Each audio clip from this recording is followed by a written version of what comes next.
today.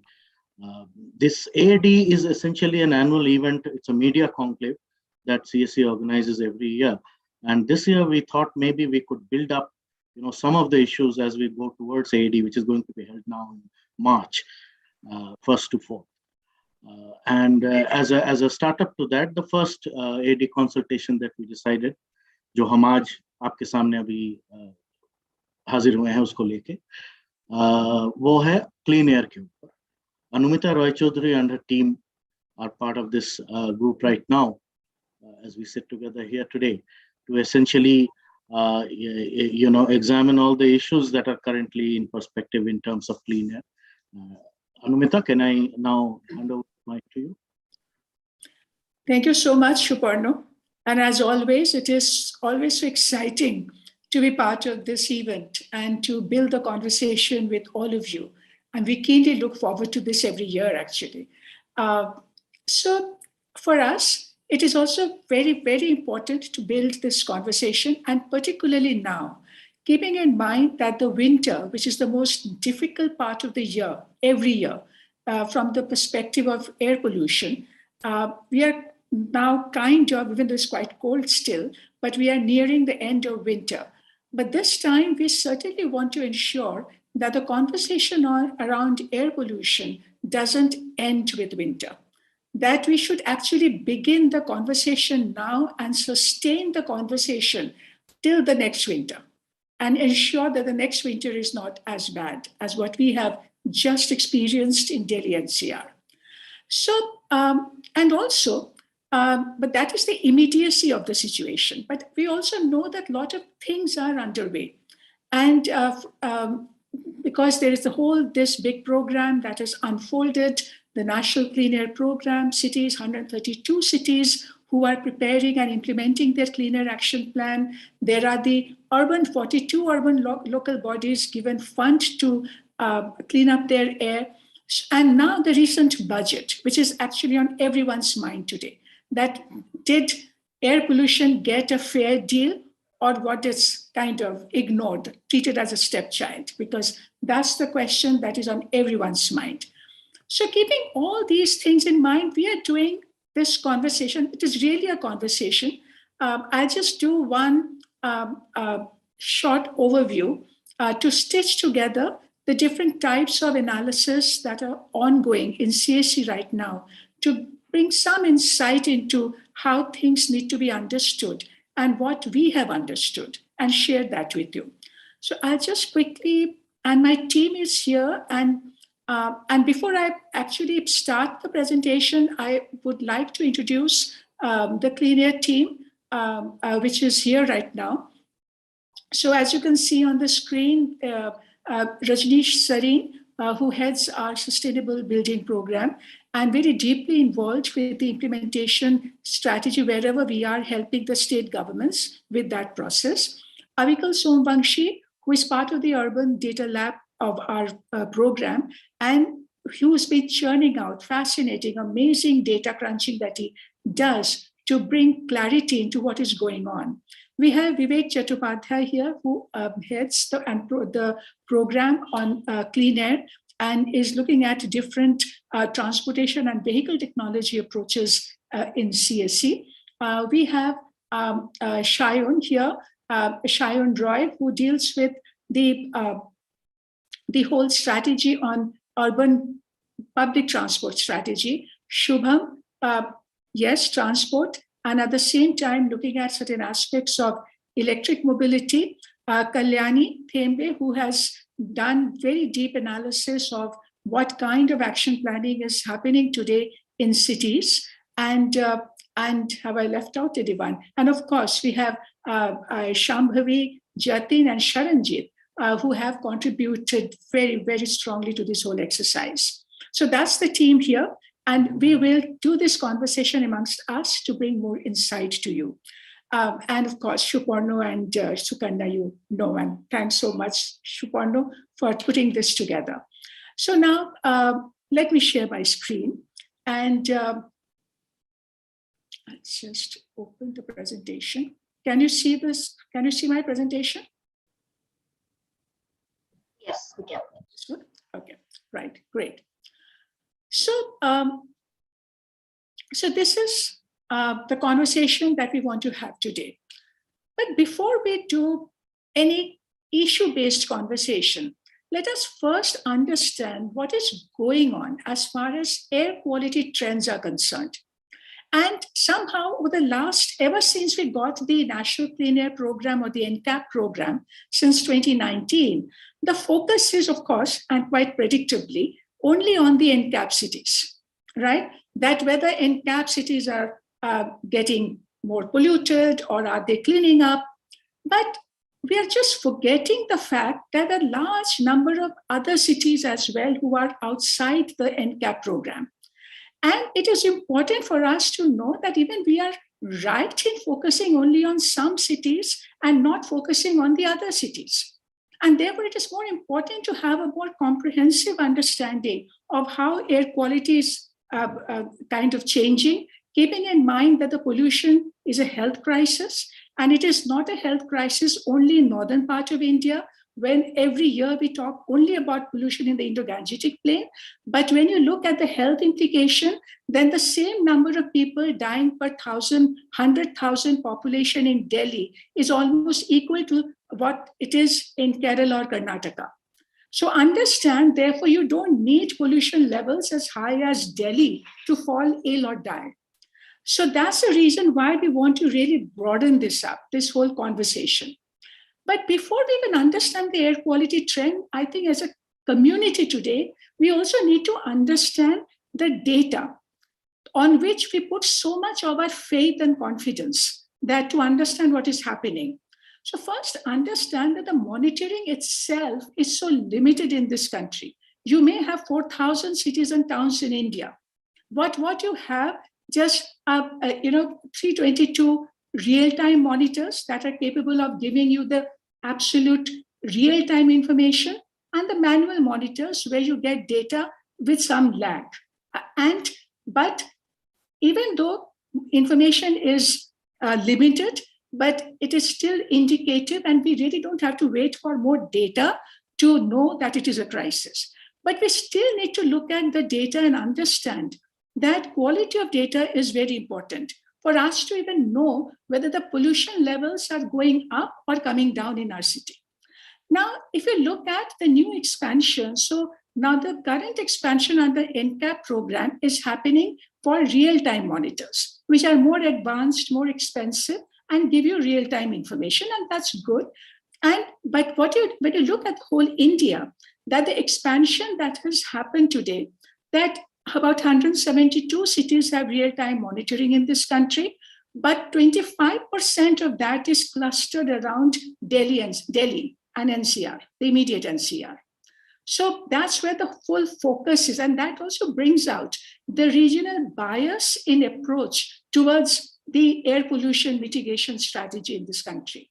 So if you look at how it has expanded in the NCAP cities between 2019 and 2021, so share of real-time monitors have increased, but we certainly need to do a lot more. And that, as I showed you, that the most of the clustering is in Delhi and NCR. But another reason why we want to draw this attention to you, now if you ask us that when the CPCP identified 132 NCAP cities, on what data did they base their assumption or their whole decision? Actually, because CPCB uses manual monitors for calculating the annual average trend for the National Air Quality Program. So that means cities, and the real-time data is used only for daily information, not for calculating the annual average. So now what is very interesting, and maybe I don't know, in fact, when Avikal brought this to my notice, I mean, I don't know how many have you actually thought about this, that out of those 132 cities, NCAP cities, there is no NCAP city in Haryana, except the ULB Faridabad that got it under the ULB funding. That's separate, right? And then when we looked at Haryana, we realized that Haryana did not have monitoring in the last decade. And even manual monitor, there was one, but no reliable data to even estimate that whether they have a non-compliant city or not. So understand, therefore, that our decision on whether a city is polluted or not and whether it should come within the ambit of National Air Quality Program or not depends so much on the state of monitoring. Later in the day today, we will discuss the state of data, but let me tell you that quality of data is a huge issue. And in many stations today, we will find that for each quarter of the year, there might be a lot of missing data. Now that's possible because in the technical thing, you can have that kind of glitches, and a lot of situations may occur where you may miss data. But US CPA, Canada, and other developed countries, they have adopted clear protocol that suppose the data is not complete, then there are statistical methods that are legally adopted to address the missing data. But we do not have those kind of systems in this country. So we just discard the data. We just don't use the data. Now understand that if everyone says, is enough money coming for air quality monitoring? Yes, it is coming. You are setting up monitors. But if you can't use the data, then what's the point of that investment? That's the question that we are asking today. And because we don't have a proper protocol to clean the data, to address data completeness, to address the missing data, as a result, everyone does their estimates in their own way. And then they begin to fight amongst themselves. Oh, this group said pollution is coming down and that group said pollution is going up. And they fight. And the media loves it, right? But we do not pay attention to the science that is creating that confusion, lack of science. So that's what we really now have to push for, that we have a good protocol for even estimating the trend of air quality. So we will discuss more of that. Now, look at the manual monitors. I mean, for manual monitors, the law is more clear compared to the real time. And there the protocol is saying that you require a minimum of 104 days of data in a year to be able to calculate the annual average. And now we have found large number of monitoring stations there. The CPCB cannot use their data because they have not they have not monitored for that minimum required number of days. And in fact, the latest report does not even mention now that the number of days that the monitors have monitored, so that if to even to know whether they have met the minimum criteria or not. So clearly we have no clue. So with all those riders and caveats and this understanding of the data, let's understand, because while doing this, we have adopted the US EPA method wherever we have faced the problem of data gaps. So that is the codified method, and based on that, we are presenting an analysis to you. Now, when you look at this, so this is the 2021, and here all the cities have been classified according to CPCB's classification of how to do critically polluted city, highly polluted city, and low pollution city. And for that, you have a different method. That is not the same AQI that you use for daily air quality information. This is annual average. And now when you apply that to the PM 2.5 data of 2021, about 44 cities, 44% of the cities in the country are in the critically polluted bracket. Okay, and then you have the another 54% in the high pollution bracket. And I'm told that there are two low pollution cities. One is Kozhikode and another city in Karnataka. So that's where you have some clean happening, but that's the minimal thing that is there. Now, when you look at the, as I said, that today, does it even make sense for us to differentiate between NCAP and non-NCAP cities? Because when you make the averages of all the NCAP city and all the non-NCAP city, you barely find any difference between different regions. So if you look at north, west, east, south, except north and west, where we have found that actually the non-NCAP cities are more polluted or as bad as the NCAP city, but hardly any difference. Okay, So therefore, the time has come for us to take a different kind of approach, not just limiting ourselves to just few cities in this country. And when we looked at the trend in the NCAP city and the non-NCAP city, in the NCAP city, for which we have the real-time monitoring data, that is also important for you to know. So this is not the entire 132 cities. So for which the real-time data is available, this analysis is based on that. And here you can see there are still some NCAP cities where the pollution levels are increasing. So as you can see here, Khanna, Jaipur, Udaipur, Chandrapur, Kota, Mumbai, okay, Nashik, Agra, Ludhiana, Ujjain, Gwalior, Faridabad, despite being in the Delhi NCR region. In all these areas, you are seeing that the levels are increasing. And then there are cities where they are also declining. Now, at this moment, we cannot judge the basis of the decline. We have not matched the local action with the air quality trend, which we plan to do in the future and come back to you. But we have to understand if it is declining, why it is declining, if it is increasing, why it is increasing. And then if you look at the non-NCAP city, the similar trend. There are cities where it is increasing, and you can, like Bhiwadi, Kurukshetra, Ambala, Bahadurgarh, and so many all that. And there's some where it is also declining, even though it is a non-NCAP city. So something must be happening there. But both NCAP and non-NCAP cities were impacted by the hard lockdown. And as you can see, that there was a decline, and then it is bouncing back. And that is the crossroad for us, that today we have actually kind of lost what we gained during the hard lockdown. And it is bouncing back in NCAP city. It is also bouncing back in the non-NCAP city, right? So if today, if you're in West Bengal, so if Kolkata is saying that it is declining, then Siliguri, which is a non-NCAP city, it is actually increasing. If you look at the mega cities of Bangalore, Chennai, Delhi, Hyderabad, Kolkata, and Mumbai, so again, a similar pattern. But of course, Delhi being in northern India, landlocked, very difficult city, highest. And then after that, it is Kolkata. And then you have the southern and the coastal cities. So where overall it is lower, but certainly much higher than WHO, very close to our own standard. And then we have also tried to understand that, the air pollution is so much influenced by the climatic zone. So you cannot compare Delhi with Mumbai or Delhi with Chennai. That is a reason why we have grouped the cities according to the east, west, north, south.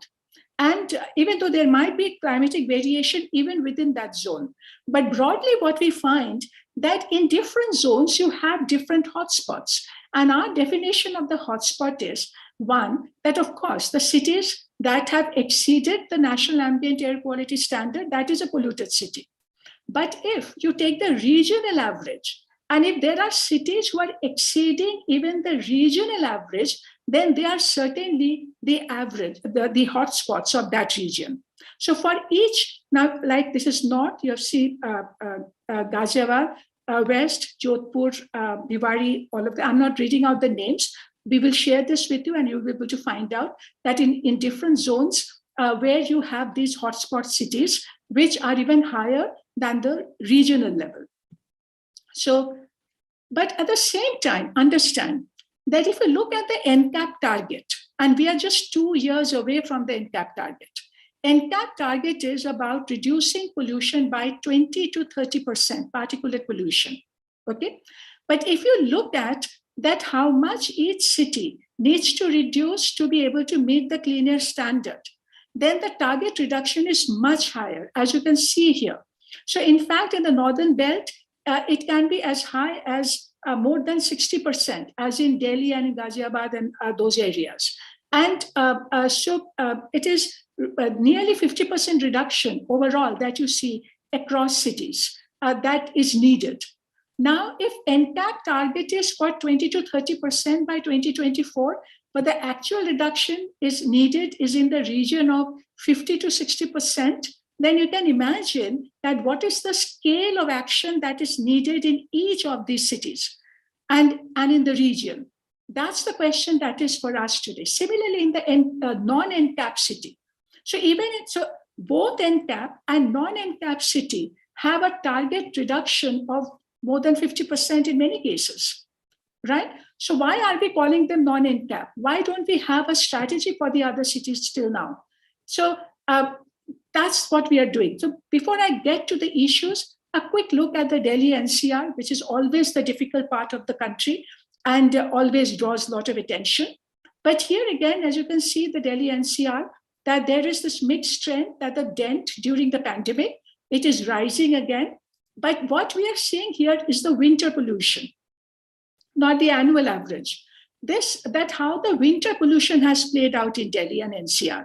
And what you are noticing here, that this winter and also previous winter, which was actually a lockdown period, but despite the hard pandemic lockdown year, 2020 has still seen high level of pollution, the winter pollution, and which has kind of continued even this winter.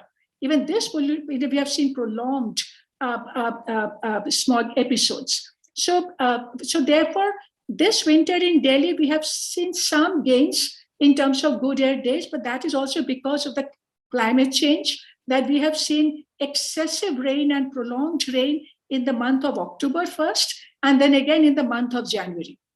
So other than that, this has been a very severe pollution episode during, before early part as well as the latter part of the winter. So when winter pollution, you can see so well synchronized, but even better if you look here. So when pollution builds up, that's why we are saying take a regional approach. Don't keep yourself confined to the municipal boundary of the city. And here, if you look at the boxed area, and this is Delhi and the immediate NCR of Gurugram, Ghaziabad all together. And what you find here is that rest of the seasons are still much better. And there we are finding that the number of good days are actually increasing. But look at the winter, that when it builds up all together. But when the clearing up of the winter pollution in the larger NCR happens earlier, but in the Delhi and the immediate NCR, you see much more prolonged episode, which shows that the pollution impact in this region is very high and requires a lot more attention. A couple of months ago, we had presented to you this information to prove to you, show it to you, that it is just not cities' own pollution, but also pollution blows between boundaries. And we took this period, and it's a very good opportunity that Delhi has today, where IITM has set up a dynamic estimation of how by every hour, the relative contribution of different sources of pollution to PM 2.5 concentration is changing. Okay, it's dynamic, almost like saying it's real-time technique. Now, when we looked at the period from October 24 to November 8th, and when Shambhavi crunched this information here, see, she shows here that during that period, we had the parali burning happening, the stubble burning, okay?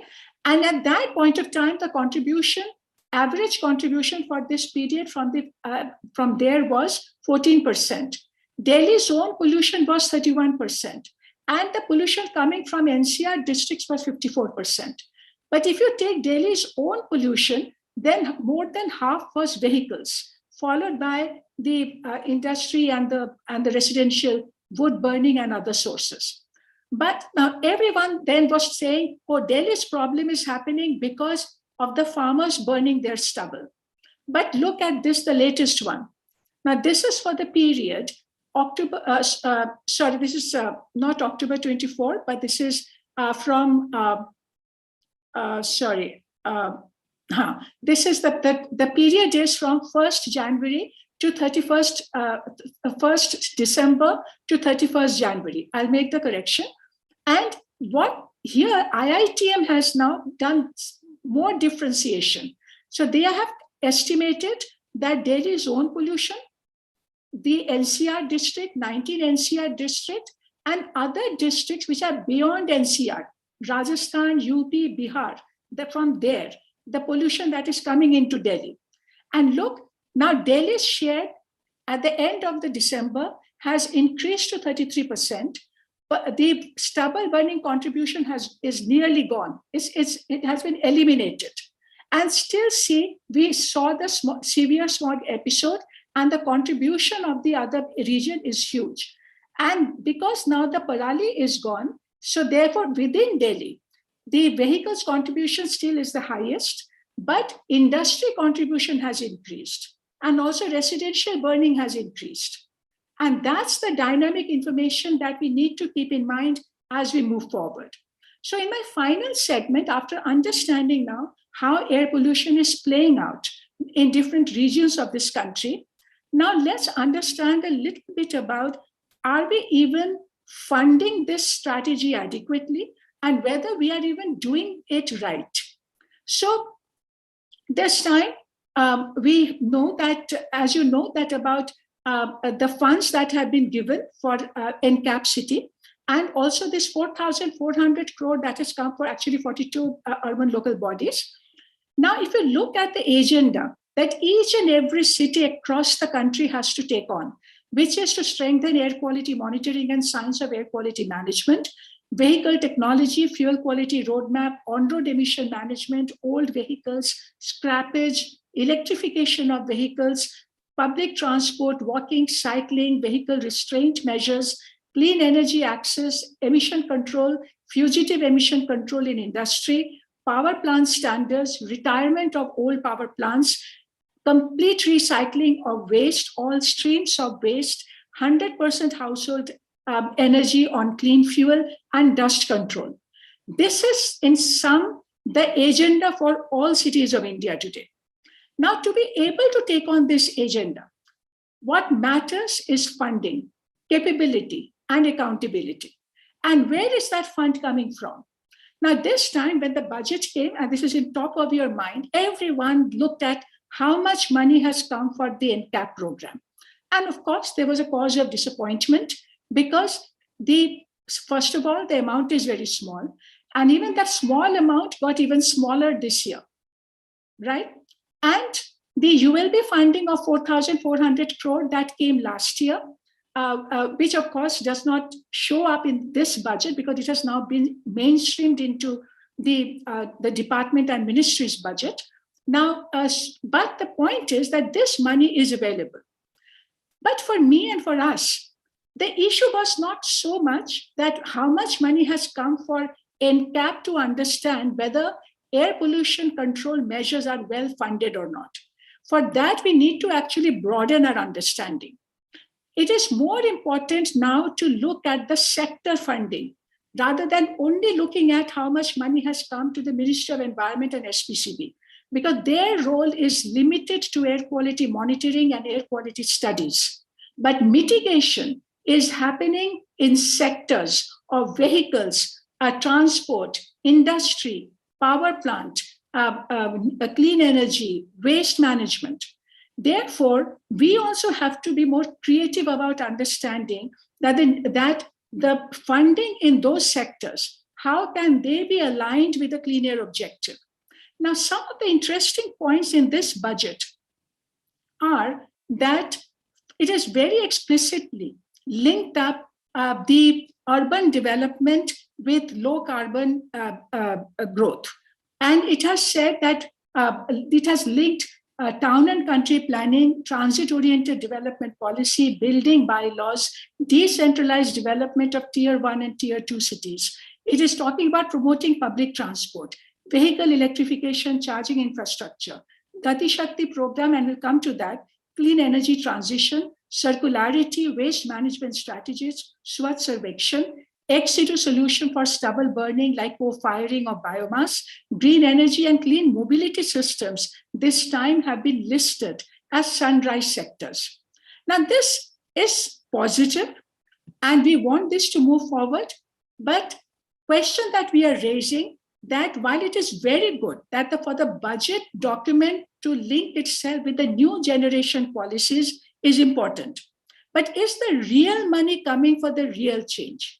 And therefore, when the team here Shayon and Shubham, they looked at the transportation allocation, and we found that it is kind of stagnating and it's not growing up. So we have taken on board all these ideas, but the actual allocation is not, we are not seeing a step jump. And we know that the transportation sector is a very difficult sector, and we are not seeing scale of change that is needed. So this is one question that we are raising here. So how will it work? And we know that it is nice to say in a budget document that we will do TOD policy, we will do reform bylaws, we will link with urban development. But in the past, we know that these have not, even though we have had these policies for a while, but actual investment do not adhere to the requirements of this policy. So how will you make it happen then? So we have to look at the planning and designing of some of these schemes and look at the gaps, because even though we are talking about restraining personal vehicle usage, improving public transport usage, but we need to know whether it is really happening or not. Now, this budget has linked the scheme for financial assistance to the states for capital investment with TOD and the town planning, etc. Now, let's see whether it will really make it happen or not. So what matters is, for us, it is one, the quantum of the fund, but more important is the quality of the funding. And that's where we want the focus to be. Similarly, you are talking about the Gati Shakti and enhancing railways, but it has come without a target for how much passenger and traffic modal share will be shifted for reducing the energy intensity of the sector and reduce dependence on the roadways, which has higher energy intensity and pollution intensity. We also need, now in the electric mobility, we are there's an upbeat, all of us, because a lot has been said about electric mobility. They're talking about infrastructure. They're talking about linking low emission zones with fossil fuel free low emission zones. And talking about big infrastructure, production linked incentive, all these have now come in. And we have seen even allocation increasing. And therefore, there's a lot of excitement, and we know even vehicle industry is excited about this, what the budget is saying this time. And while we are also happy about this, but we are raising another question, that we have been talking about these policies for a long time and even giving incentive, but there is no official target for electrification and no clear mandate. So today, it is 1% of the vehicle fleet is electric vehicle. How can we become 30%, even minimum 30% by 2030? And if we do not have that, then why will the private sector invest? So even for 30% electrification by 2030, the cumulative battery capacity that the production linked incentive program should be able to deliver is more than 800 gigawatt hour of battery capacity. But today we have only 2 gigawatt hour of battery capacity. Now, to get that scale, if industry is not clear about the target, that what is the scale and market penetration that they need to do, just saying that we are giving incentive will not push the market. Remember the CNG program in Delhi. It happened because there was a mandate. But if you had just given incentive without a mandate, CNG program would not have happened in Delhi. That's a lesson for us. But the big circular economy, and Rajneesh, that you looked into this link, that Swachh Sarvekshan has opened up a great opportunity in all our cities when we are crying about waste burning every day that is causing air pollution. And Swachh Sarvekshan program, which requires a lot more aligned linkage with the NCAP program. Now, the funding, as we are seeing, is quite stagnating actually. But we have to see, which also shows that what is the uptake of the program right now. But what is important for us to understand that even though in quantum, it seems to be stable, but in terms of qualitative indicators, this program is improving.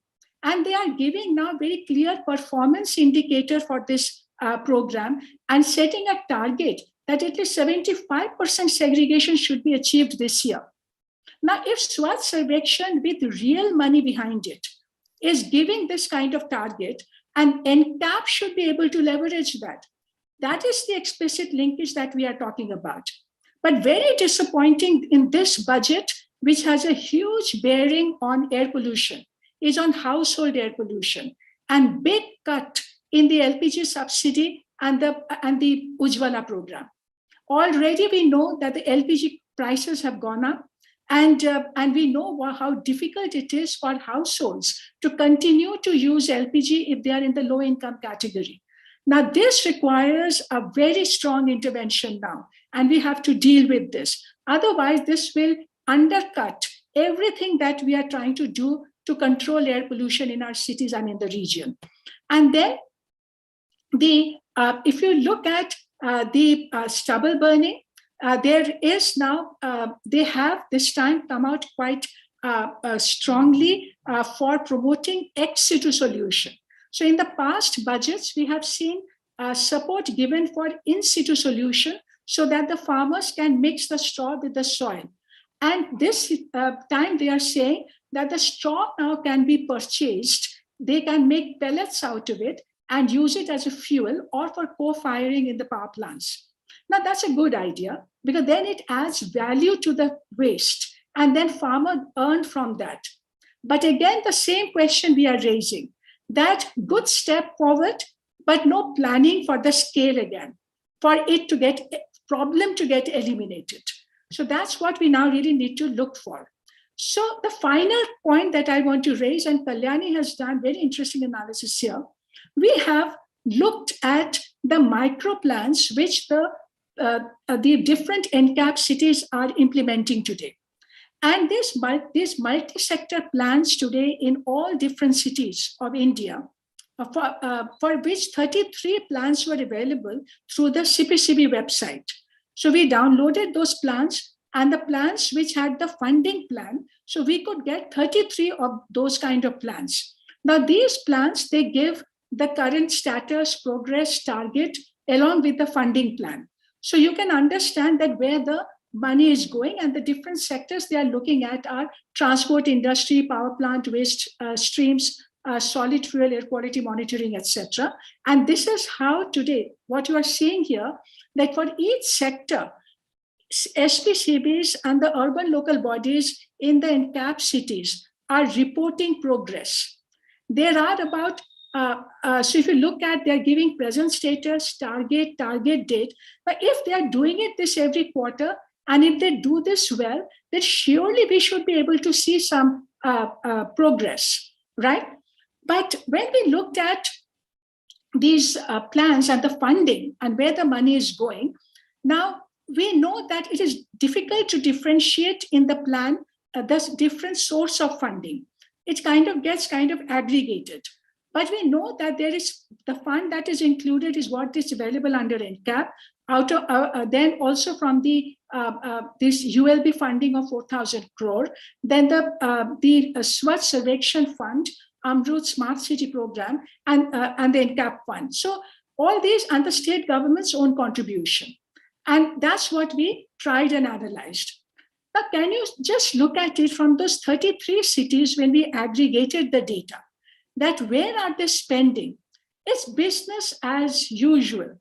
More than 60%, it's huge, close to 60% of the fund going to road infrastructure, road widening, flyovers, bigger roads, everything that we keep saying is not part of the clean air solution, right? And therefore industry is just about 10%, and I'll explain that to you. And everything else, the tiny bits, okay? The road is overwhelming.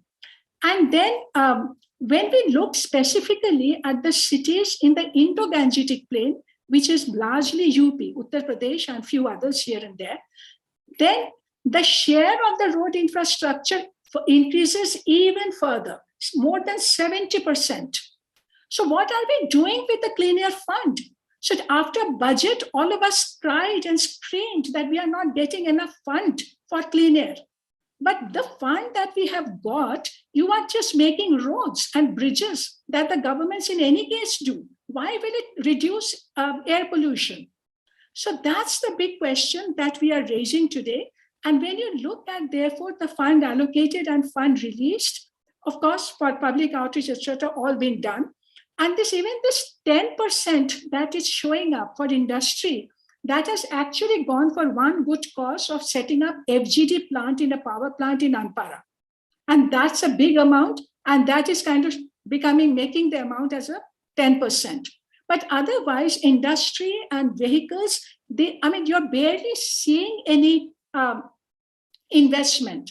And in what they are showing as major investment in the vehicular pollution are actually traffic signaling and multi-level car parks. So clearly, understanding of what it takes to control pollution is so weak in the cities that even if you pump in more funds, it is not going to make a difference. So therefore, what we are saying that we need massive reforms while we are giving the funds. We need the clean air targets to be aligned with them and mainstreamed in all departments' priorities and their funding strategy. They need, and then we need the institutional program for monitoring, reporting, and the capacity to be able to do that. But before that, just the last point that I want to raise here, just relation to this year's budget, that while we are analyzing this year's budget and what it is promising to do, but also keep an eye on what we have promised in our previous budget and whether that is happening or not. So last budget was very good when they said there was an advisory to shut down all thermal power plants and the stranded assets of power sector, even though not much has been said about the overall reforms that we need in the power sector for reliable electricity supply. We need much more enhanced implementation of Swachh program to deal with waste. The bus scheme that was announced was such a radical scheme and a very important scheme last budget, about 20,000 crore it is opposite. 18,000 crore for 20,000 buses, 20 buses is the scheme has not seen the light even now. So 1 year is gone. So one thing is to have the budget planned for the program and another to ensure that it gets implemented. So we need resources, polluter pay principle, committed strategy in each sector for upscale transformation and upscale funding to make it real.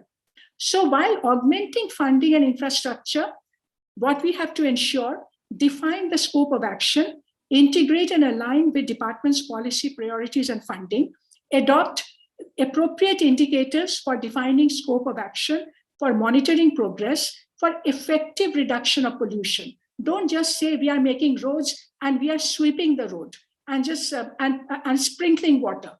That is not what is going to give you 60% cut in pollution over the next few years. We need performance budget that needs to track this progress across all programs, funding lines in each sector. Take regional and airshed approach to mitigation.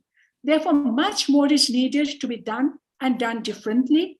And we now need to talk only about speed and scale of action. So with that, I'll end my presentation here. That was a quick, the snapshots, but so many different aspects of it. So Suparno, if you allow us, then we can begin with our panel discussion. Yes, please. Please go ahead. And I know the format that you have discussed with us. And sure. And we can then take a few questions at the end. Absolutely. On the time. So let's take this discussion forward. I have give you the snapshot, but let's reflect on some of the critical issues that we have just discussed. But the first issue, and because we have discussed so much of the air quality and the air quality trends, and I know, Avikal, I know you stayed up last 3 nights to crunch all that data. But this data crunching that we keep doing, and as I was saying that, the huge problem, the data challenge, right? So there is one is the data challenge. Second is that because we are not being able to construct proper trends, lot of conflict and controversies around that, therefore. But more important, I want you to focus more on that how other governments have developed clear methods for and protocol for doing the trends, and what is it that we need to do and pay attention to the data quality. Sure, Amrita. So data is actually a very big issue, and because since all the ANCAP and everything is about targets and meeting 20%, 30% or 5% annually, and if you don't have confidence in the data which is presented, then there will be these controversies which keep happening every year. And the problem with India so far is that we had defined some rules and some protocols for the manual monitoring, which are kind of very outdated already. And since then, we have been investing a lot in making real-time monitors. Most of the capacity added in monitoring in last few years have been in real-time monitors, not actually in manual monitoring. But we don't have any protocols or any kind of structured formulas to use the real-time data to make these trends or even annual averages or anything. So that's why all the confusion happens. And this is a very India case, because most of the Western world, which is also doing air quality monitoring, have very set rules, whether it's US, Canada, EU, Australia. Everybody has defined how much data is needed, how that data should be treated in case there is a gap or there are missing data or the station stops working or due to some technical issue. If the data is missing, how do you take that into account? Because, for instance, let's say in Delhi, if all the stations stop working in the month of November and December, that missing data, if not addressed, Delhi will meet the standard, because that's where the most pollution happens. So, and just missing 2 months of data means you're still having more than 80% of data for the year. So according to CPCB's methodology, which is for manual stations, 100 days, all the 100 days are done during the summer and monsoon. Delhi meets the standard. So this is not a good approach to start with. And then also cities which have multiple stations. And since we are adding stations with every new year, for instance, Mumbai, till 2019, there was only one station in Mumbai, real-time station in Bandra. And now there are 21 stations. So when you do trend monitoring, it's very common, which I see a lot of media reporting, that in 2019, Mumbai's air quality was this, based on that one station. But in 2021, they are reporting average of this 21 station. That's not done, because when you look at trend, you need to look at a single point, what it was measuring. That's how the science works. So for Mumbai's trend, you only have to look at Bandra station to see the trend. But when it comes to compliance with the standard, then of course you can take the 21 stations average for that year and do, which is also not a good practice. Internationally, all the cities and countries are moving away from it. For a city to meet the standard, they don't say the average of stations in the city should meet. They say every station in the city needs to meet the standard. If even one station is not meeting the standard, the city is non-compliant. So that needs to be taken into account. So those kind of things which are very well understood globally, that how you do the trend making, how to differentiate trend from compliance, and all those things are codified and written into law over there. And in India, everybody comes up with their own methodologies, their own things, and there's why a lot of confusion. Recently, Greenpeace released a report saying that South Indian cities don't meet the standard. Of course, when you compare it to WHO standard, none of the cities in India actually globally meet that standard, because they have recently updated the standard. But then people getting confused that, CAC said that Bangalore was able to retain much of the gains made in the lockdowns, which is true. Gains maintained over 2 years doesn't mean that you meet the standard. So those kind of technical issues, and then not understanding, and this is all happening because we haven't written down anything how to do this thing.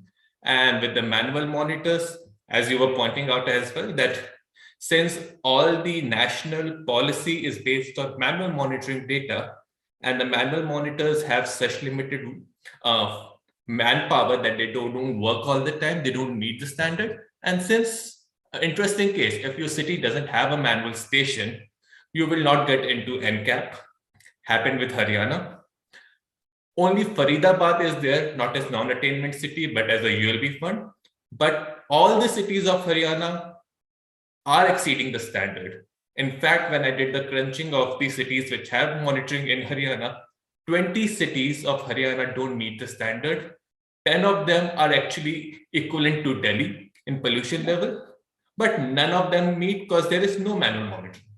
So, Abhikal, what will you recommend CPCB should do in terms of developing protocol, like USCP has done? So first of all, they need to do three things. First, they need to make a specific rule of how much data is needed, how is that calculated, and how to use that data for calculating annual average. So how to use real-time data to calculate manual average. Simple things, how many days of data needed, what should be spacing of that data, if there's data missing, how will you do substitution or not do substitution. That needs to be defined. That's the one thing. Then they need to define how to make a trend. You cannot be making a trend where 5 years back you had 2 stations and now you are going on with that trend with 50 stations at 50 different locations. So you need to identify in each city and each region what are trend stations, which are historically monitoring the data. Though the new stations are there to improve the knowledge of the thing, but trend needs to be according to that. And they need to do this exercise of identifying which stations or which combination of station in each city is the trend. You just cannot keep adding new stations and then changing the numbers every year. And third thing they need to do is actually start using real-time data at par with the manual data. Because manual data is the official requirements, but real-time monitors all around the world are now considered equivalent to manual. And they are making use of that data. We are generating so much data, but we're not using it. But what's the point? So make that critical legal shift or amendment which is needed to recognize real-time monitoring data as it's already, the monitoring is considered equivalent, but the use of that data also equivalent for policy work. Right, absolutely. Great, Abhikal. So that was a very good insight, and we really have to push CPCB now to develop that framework. So now moving on, so before we get into the implementation issues, we have, as I just said, that we have done this analysis of the funding gaps in the city and looking at the micro plans. So Kalyani, you have looked at those 33 micro plans, and so tell us something about the insight. I mean, we are not getting into, because this is an ongoing analysis that we are doing right now, but from whatever we have seen so far, what problems you have noticed with regard to the skewed funding, the type allocation, and basically even being able to do the fund planning, that we are seeing there are a lot of problems. So what is it that you would like to highlight about that exercise? First, I would like to say that out of the 33 cities that I've analyzed, 15 of those are in UP. So the analysis is more representative of northern part of the country rather than pan-India. And while doing the data allocation analysis, the major issue I faced was like the information provided in the main document match the that was provided corresponding and attached. And so okay, your voice is cracking, Kalyani. Okay. Can you hear me well now? So I'll just repeat. So while doing the data application analysis, the first issue is that the information provided in the document There's did something not. wrong with your microphone, Kalyani. It's just, your words are breaking up. Can you hear me now? Yeah. Better. Better, yes. Okay. So for one of the main issues that I faced while doing this analysis was that the information that was provided in the main document, like the main action plan for the fund allocation, seldom matched the information that was provided in the corresponding attached annexure. So at that point, we had to decide which information, like which fund allocation information should be considered for our analysis, the one provided in the action plan or the one provided in the attached annexures. And even with the attached annexures, the 25 cities have actually provided annexures, but how useful are these the information in the annexures? So the purpose of annexures should be giving further details on the actions taken or the breakdown of the fund allocated. But see, what most of the cities have done is that they have attached pictures of either the machineries they purchased or the sites that were selected for landfills. These information is not going to help us understand how the funding is going, where the funding is going. Instead, we need information on the capital cost or the operation and maintenance cost. So that's one more thing. And then there are certain indicators that are very similar. I'll give example. There are three indicators. One is widening of roads. Other is improvement of infrastructure for decongestion of road. Then there is third indicator, prepare a plan for widening of roads and improvement of infrastructure for decongestion of roads. Now, without proper guidelines, it is very easy to get confused over what steps or activities each of these indicators can entail. And it is very much evident from the way the cities have filled information in their micro action plans. Many cities have repeated the same implementation and funding information for all these three action points. Like if suppose 10 crores are allocated for widening of roads, same 10 crores and the action activities implemented, they have repeated for improvement of infrastructure and then planning for widening of road. So at that point, we had to decide that we cannot consider all these three allocations. Then that would imply that we are double counting or triple counting the fund allocation.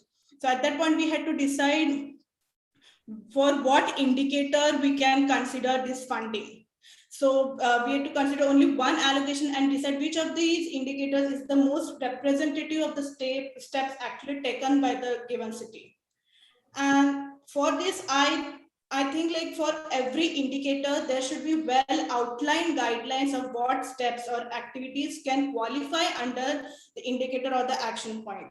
The absence of such guidelines imparts a lot of flexibility to what can qualify as a clean air activity. For example, there is an indicator, construction of environmentally friendly roads. Now, the ambiguity of the term environment friendly can lead to a lot of self-employed leeway. For example, in Gwalior and Jabalpur, plantation of trees on both sides of the roads has qualified as a construction of environmental friendly road. But what Bhilai has done in Bhilai Nagar, Bhilai has actually proposed on using construction and demolition waste, plastic waste, and construction and demolition byproducts for constructing their roads. So now that is actually qualifies more as a construction of environmental friendly road. So in what I'm trying to say is for every indicator, the CPCB should specify, okay, these are the activities that can qualify as a clean air activity within this indicator. You cannot just take any steps and say, okay, we have taken steps for this indicator. Right. And simultaneously, there are part of more than, as Anumita has said, there are more than one funding scheme coming into play. So there are certain indicators or activities which are major part of other schemes as well, like Ujjwala, LPG penetration in residential areas. So if there are funds, if there is separate stream of funds for these activities, you should specify it in the micro action plan that, okay, we are not prioritizing this activity because there is separate stream of funds for these activities. So like a detailed protocol should be followed, a roadmap should be followed for execution, as well as there should be proper implementation matrix and monitoring matrix for every indicator. Great, absolutely. So this is still our ongoing work, and we are working on this right now. And we will be coming up with the report soon, and we will be happy to share that with you. But clearly, as what Kalyani is saying, that there are about, in fact, today there are about 258 indicators on which the cities are reporting. But no one is rationalizing those indicators, and it is not catching them or even helping them to define effective action for mitigation. So that's where there's a lot of room for further reforms. And therefore, the next, that perfectly links this with the implementation challenges. And Rajneesh Sareen, and you have been very deeply involved with our whole exercise on tracking implementation and reporting compliance with the plans in the cities. And as we have seen that, you have observed that where the gaps are at the local level. So you may have a clean air plan, you may have indicators, you may have funds, but the devil is in that last detail, which they all miss. They don't even understand how to define the scope of the action. So your insight into this, Rajneesh.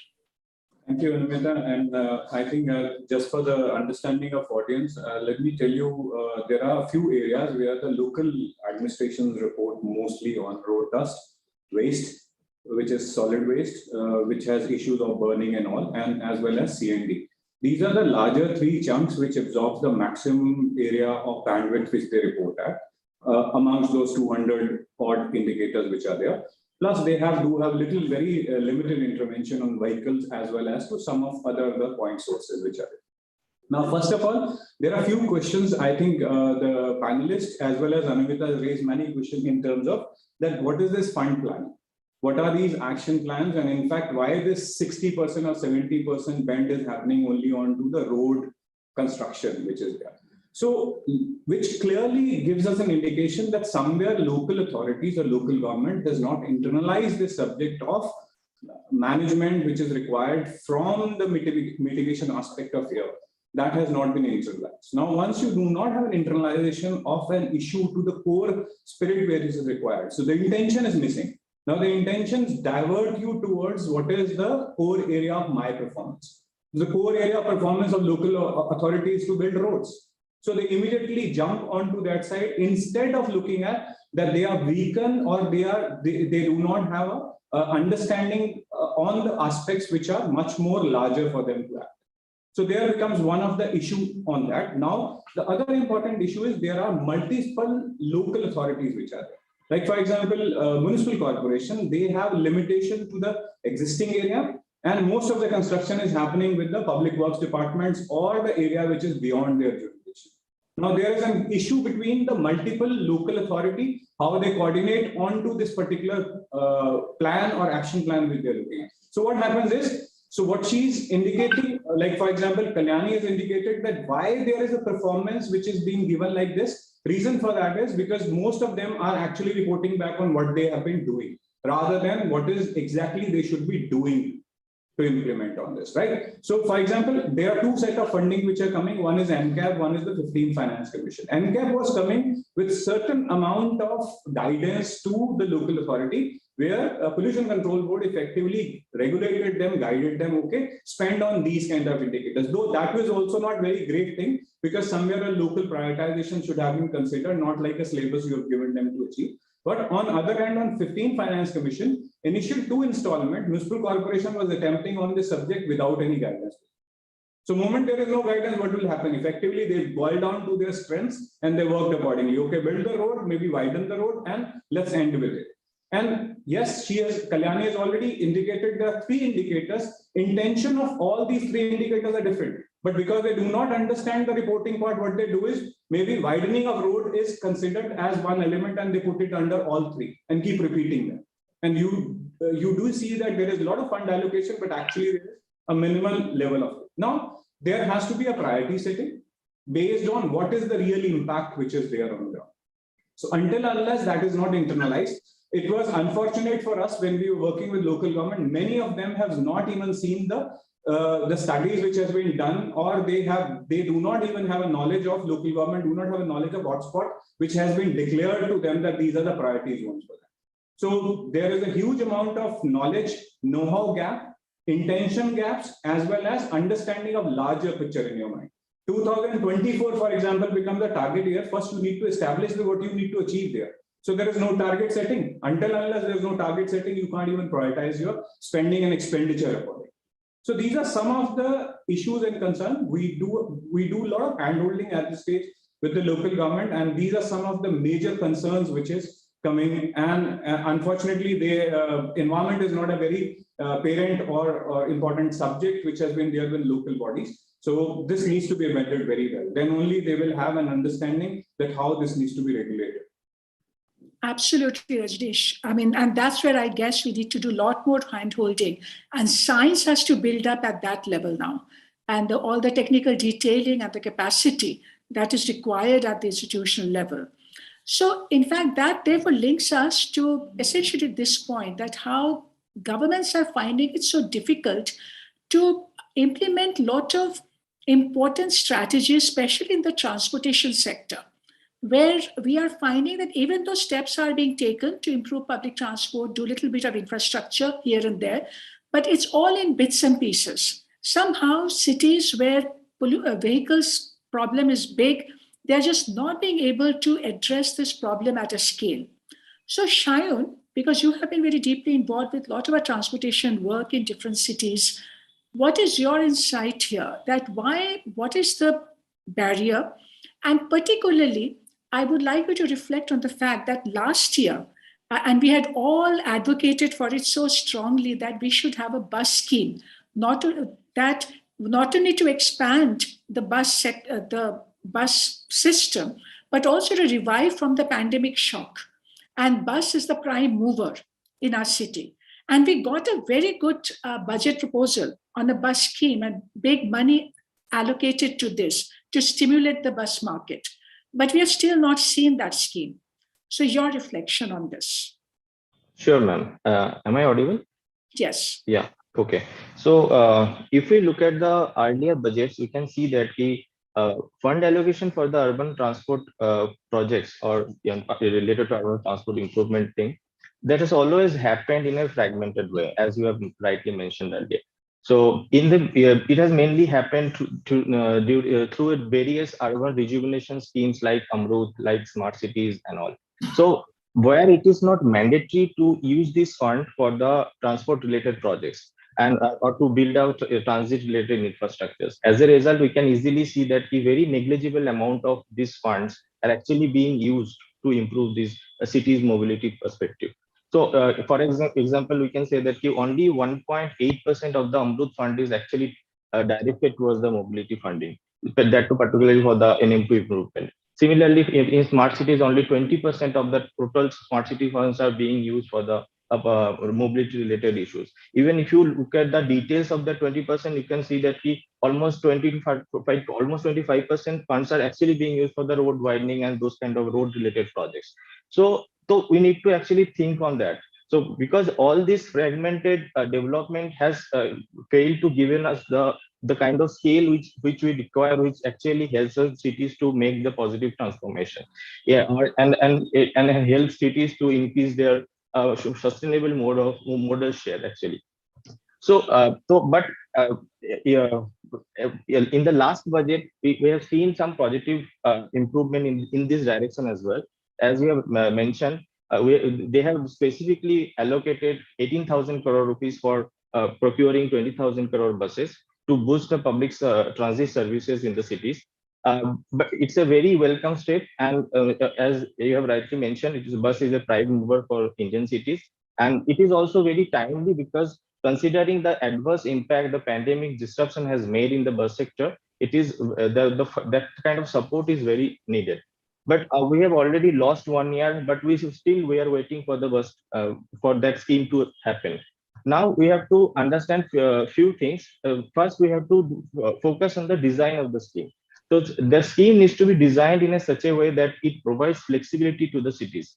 India being a diverse country, we have a different needs in the different parts of the parts of our country. So the scheme need to be, provide flexibility in terms of selecting buses, in terms of selecting the sizes of the bus, the fuel type, whether they want to go for the diesel or electric, that kind of flexibility that has to be given, or on operational models and the funding strategy, whether cities wants to adopt a capex based or opex based models, that we have to give them, that is something cities to decide.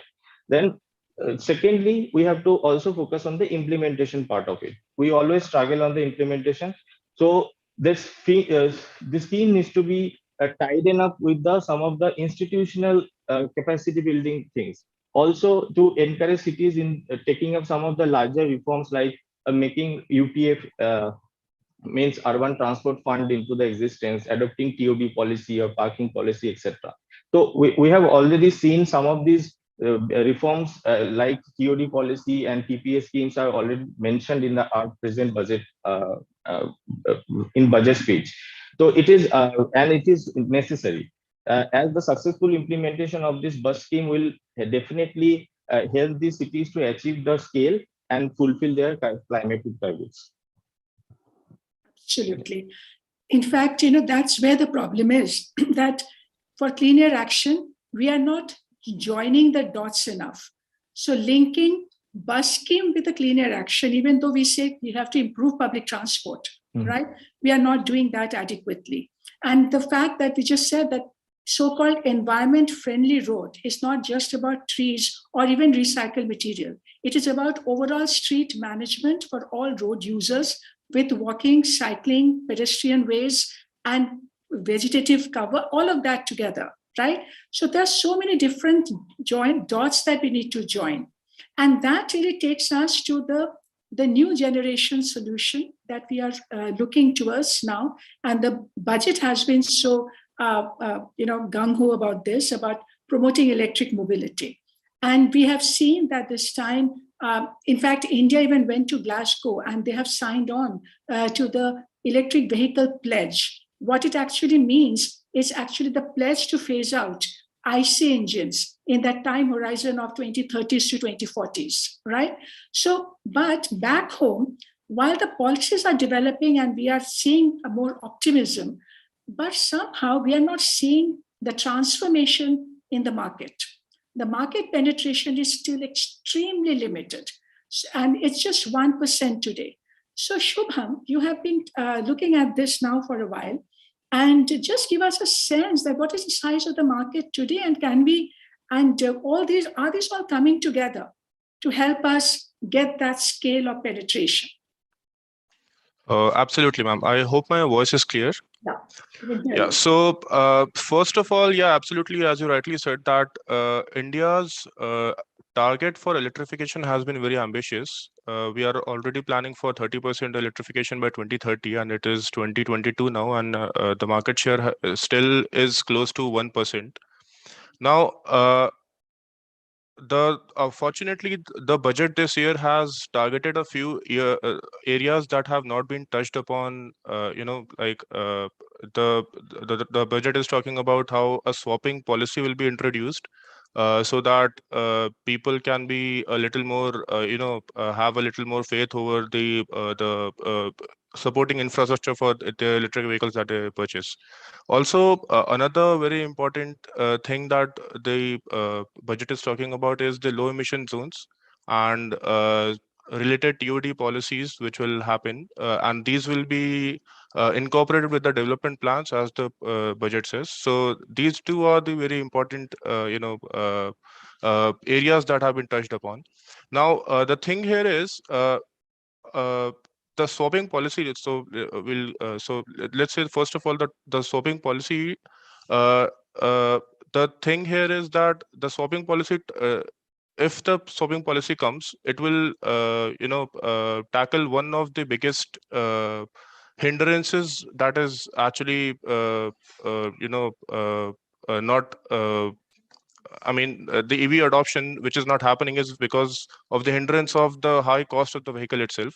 Now, a battery swapping policy would mean that the vehicle can be purchased without a battery, and the battery can be swapped, which will reduce the charging time of the vehicle itself, which will mean that the consumer will be more confident about driving the vehicles outside the city limits as well. The range anxiety will reduce for the consumer. Now, this will also mean that the cost of the battery will now shift to the energy operators. So I hope the government the government knows the implications of increasing the share of swapping in the country. Like swapping comes with many other things. For example, the number of batteries will also increase. The energy operators will have to bear the cost of the battery itself. So the incentives that are being provided currently under FAME, if we look at the current budget allocations, the allocation this year under FAME has increased drastically. Last year's allocation after the revised budget was 800 crores. This year it is close to 3,000 crores, which is more than a threefold increase. Now, the allocation has been done. However, the allocation is looking at things such as the allocation has reduced to buses and private modes of the vehicle, and it has shifted to the low cost mobility solutions, for example, two-wheelers and three-wheelers. Now, two-wheelers and three-wheelers, focusing on two-wheelers and three-wheelers is a good approach, because it will complement the swapping policy that is coming in the city, because the best candidates for swapping would be two-wheelers and three-wheelers in the country, in the initial stages, obviously. Now, apart from that, charging infrastructure is being focused more this year than the last year. So these steps are actually pretty good if we, consider that we have to now work on the penetration of the electric vehicle market share itself. However, the target of the electric vehicle market share this year in the budget was mentioned 1.5%. And if we look at the current market share, as we have already mentioned, it is already 1%. So we are only targeting for 0.5% increase in the market share this year, which I think is, it's almost negligible. 0.5% market share is very small.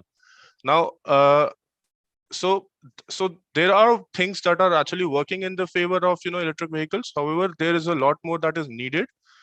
States, for example, have to react accordingly. If there's a swapping policy actually being implemented, let's say this year, then the states will have to react accordingly to include incentives for the vehicles that will use swapping. So let's say, for example, Delhi is offering incentives.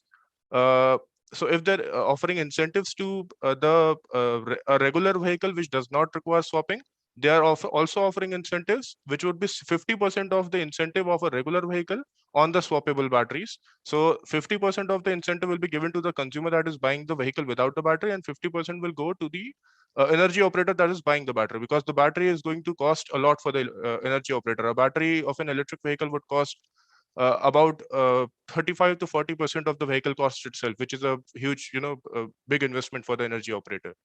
Apart from this, swapping will increase the number of batteries in the country. So if swapping is readily accepted by the market, and the consumers are actually attracted to the swapping solution more, then the number of batteries will increase drastically in the country, which would also mean that the states have to incorporate the recycling and second use, battery recycling and battery, end of life and second use basically of the battery into their state policies.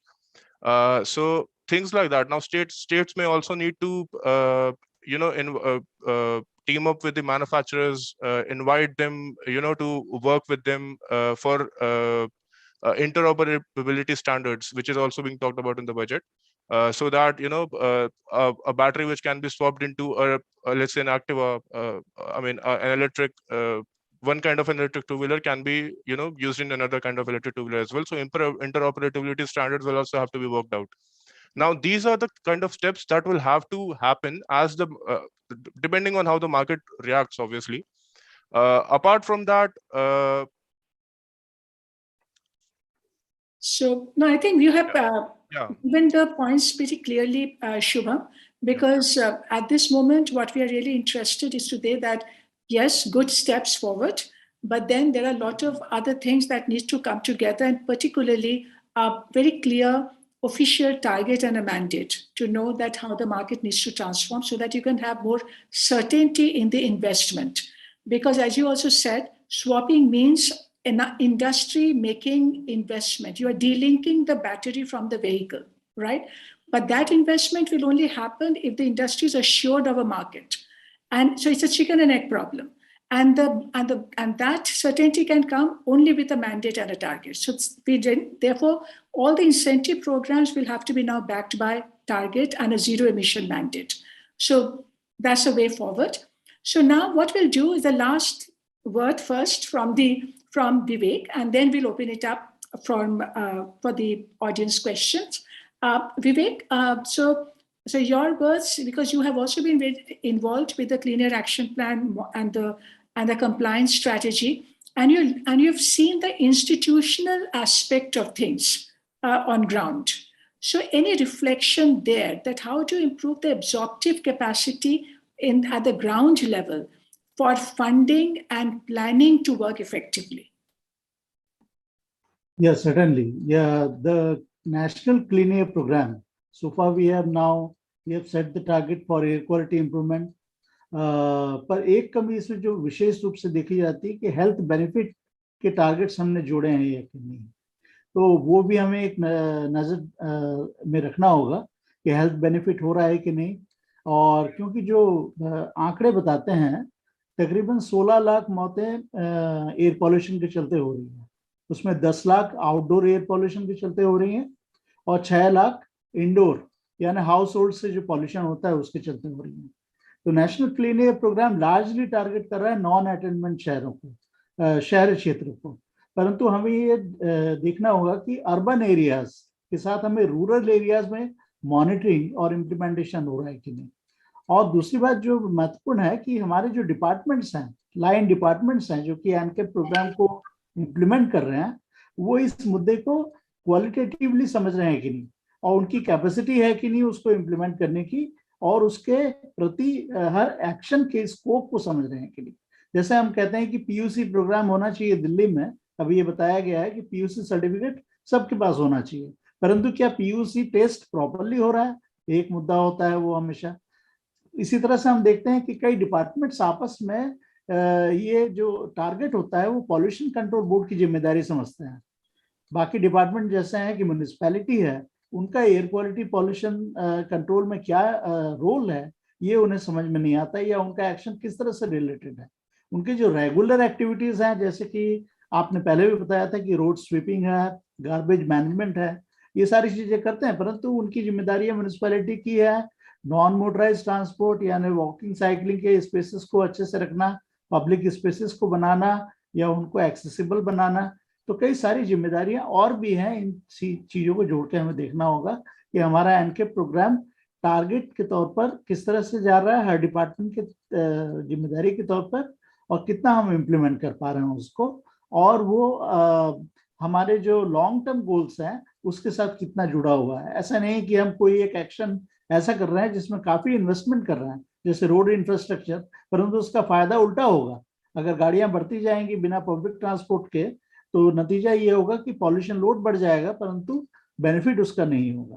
तो इसी तरह से हमें हर policy के जो negative effects हैं, negative trends जो हो सकते हैं, ट्रेड ऑफ्स जो हो सकते हैं, उनके और भी नजर रखना होगा, तभी जाके हम एनके प्रोग्राम का सक्सेस बता पाएंगे। Great, absolutely, Vivek. And that is the alignment that we are looking for now at the departmental level, that how the mainstreaming will really happen. So, okay, you have heard all of us so much. So let's open this up now. And I can see some questions have already been written in the chat box. And one question that I noticed is about, somebody asked that about, can we do integrate citizens and the low-cost sensors? So let me tell you that we are actually right now working on a report on low-cost sensor, and we will be coming out with that very quickly. But a very short, not go into the detail right now, but tell you very shortly that while low-cost sensors are a huge possibility, have got huge potential and an opportunity to bridge the data gap and generate data where we do not have regulatory data. But just keep in mind that low-cost sensor data will we will not be able to use it for regulatory compliance. It will be used more for citizens' awareness and to understand exposures, but yes, to inform local level action where the pollution is happening and therefore take action there. And that process has already started in India.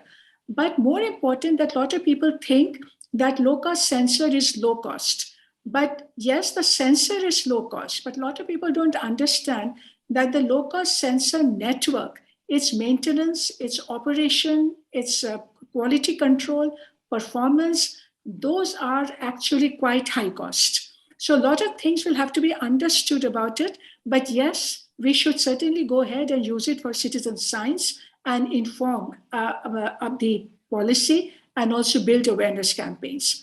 Another question I saw that what about PUC? Somebody has raised, and even Vivek has talked about it. Again, we will just say that we are actually talking about going beyond PUC. That PUC is now one of the most archaic system, very difficult to monitor and do quality control.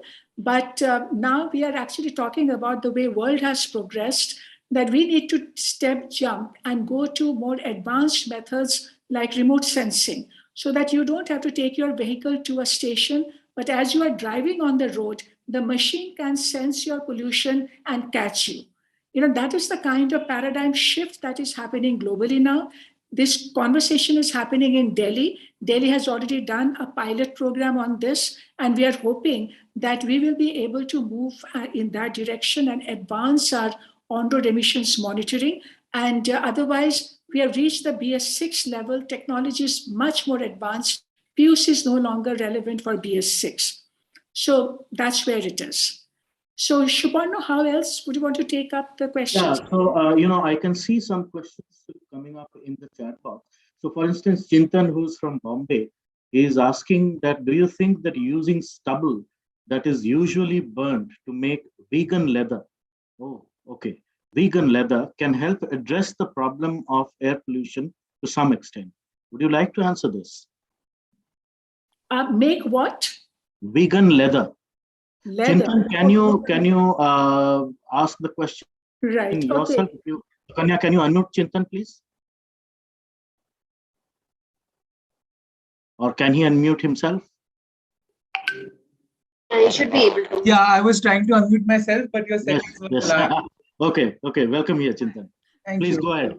So there's a startup in Kanpur that has been collecting flowers from temples and chemically treating those to make vegan leather.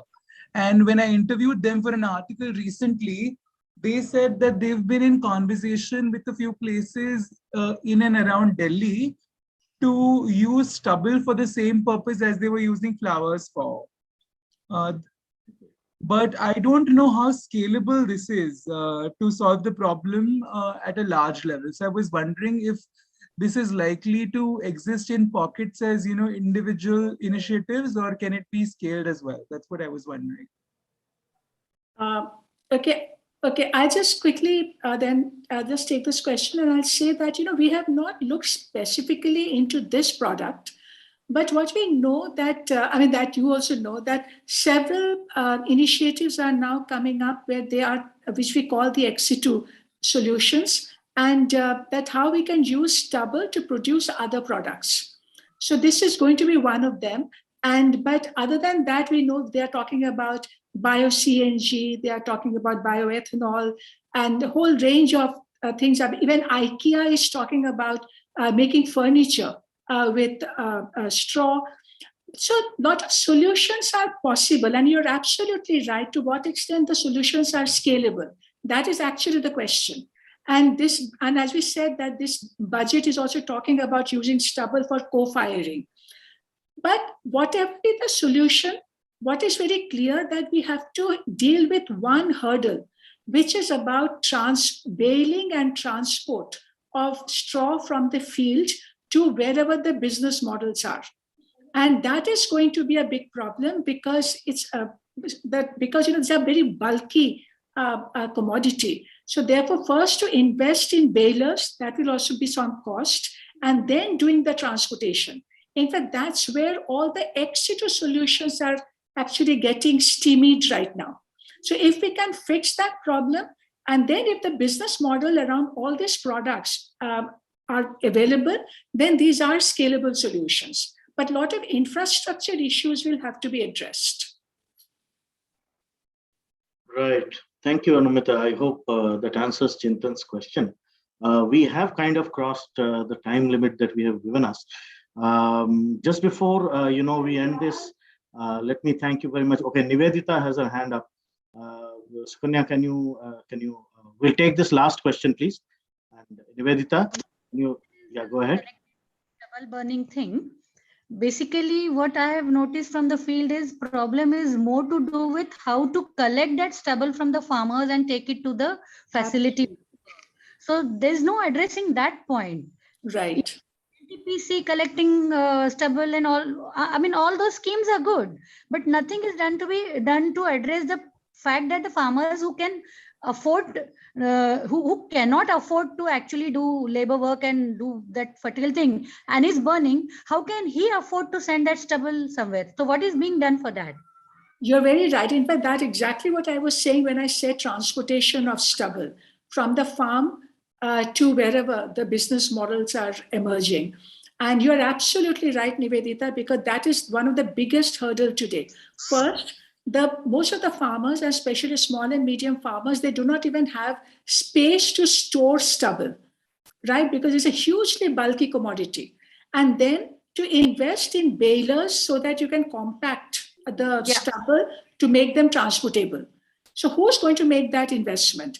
Now, even though government is giving some subsidy, but again, the question of scale, that how do you reach each and every field and each and every farmer?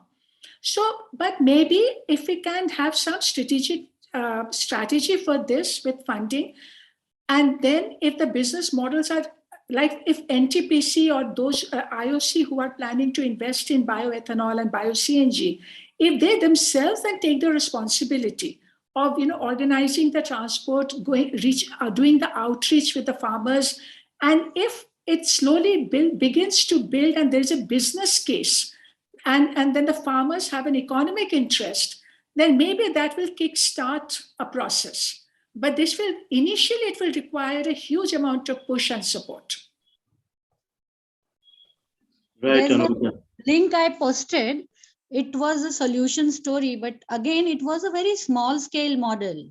Yeah. I mean, as rightly pointed out by Anumita, this needs to be, I mean, not just this, all other solutions, decentralized and scalable models.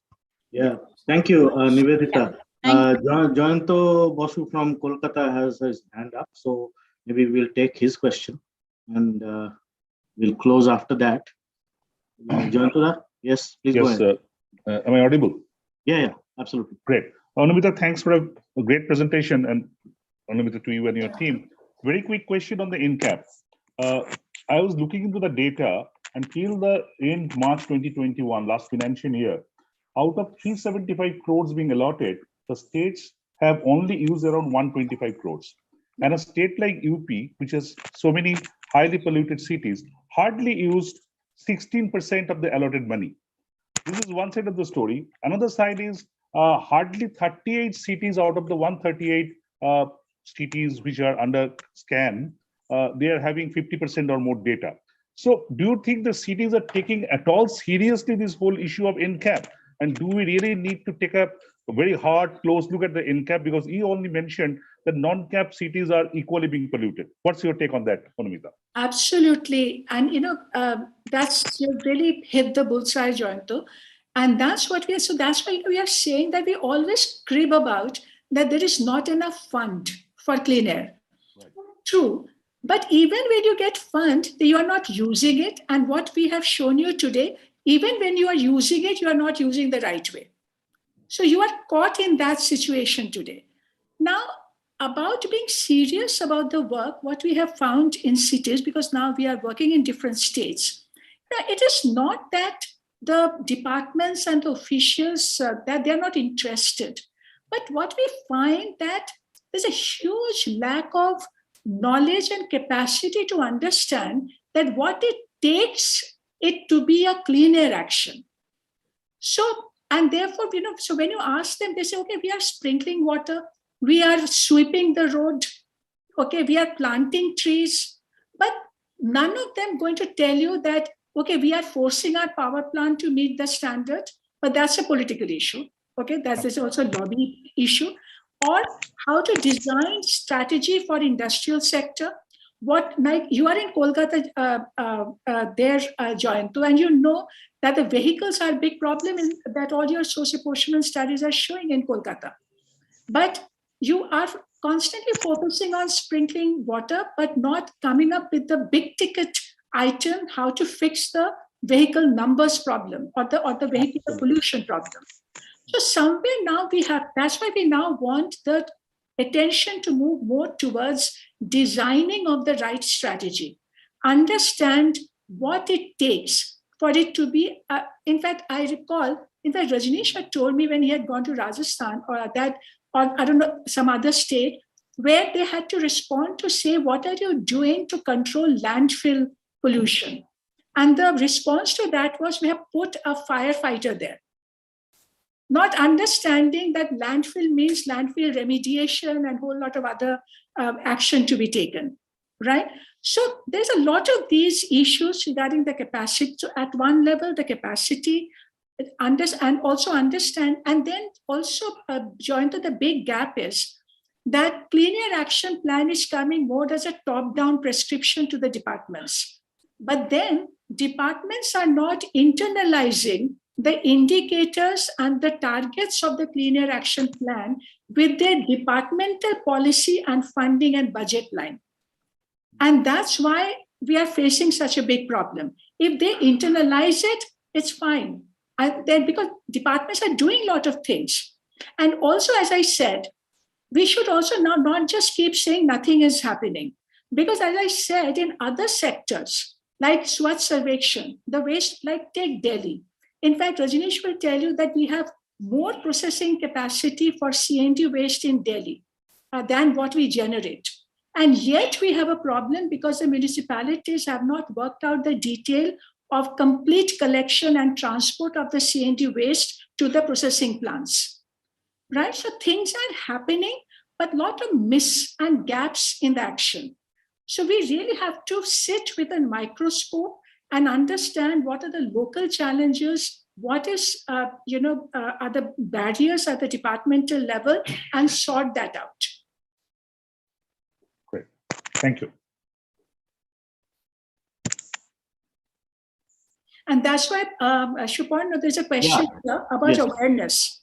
Right. And that's why I keep saying, and that, today all of us have to ensure that while we write a lot more about the problem of air pollution to build awareness about the problem, but please write more about the solution to build awareness about the solution. Can be done. Correct. That it is not flyover, big roads and multi-level car park that is the solution to clean air. It is the buses, walking, cycling, industrial pollution control, enforcing standard in power plant. Those are the solutions. Precisely. The whole idea towards awareness creation will also have to change. Precisely. Thank you so much, Anumita. And thank you everyone for joining us today here. Let me close by just reminding those of you who have not yet seen or registered for the Anil Agrawal Dialogue 2022. The dialogue registration details are available on the CSE website. This dialogue is open only to media people, journalists from across India. Please do register. Those of you who haven't, I can see some of you who have, but there are a few who are still to join us there. So thank you so much. Have a very, very good day. I hope you enjoyed today's session. Thank you, Anumita, and your entire team. Lovely. Thank you so much, Shuparno, and everyone.